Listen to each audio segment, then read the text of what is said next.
म त अघिको भिडियोमा धेरै कुरा भनेको है, त्यो नेपालमा राम्रो पाउँछन्।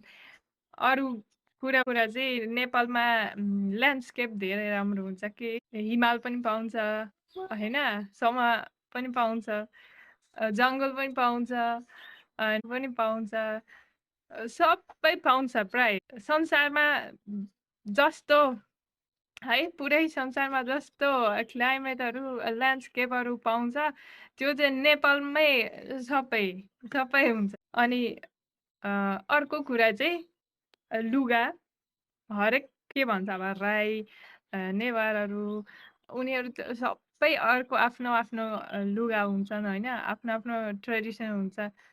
अनि हिमालतिर चाहिँ अर्कै लुगा लाउँछन्, तराईतिर पुरै अर्कै स्टाइलको लुगा लाउँछन्। त्यो त अनि विदेशमा त प्राय सबै वेस्टर्न लुगा मात्रै लाउँछन् है।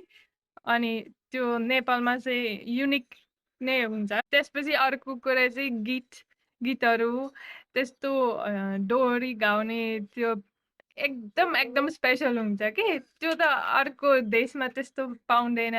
त्यस्तो सिकेर चाहिँ गीत गाउँछन् नत्र स्पोन्टेनियस भनेर कहिले कहिले ऱ्यापै गर्छन् है, तर त्यस्तो दोहोरी गाउने चाहिँ कसैले जान्दैन।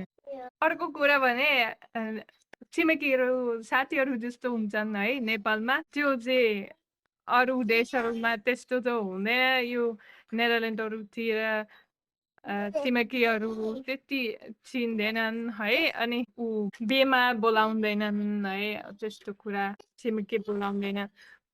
अनि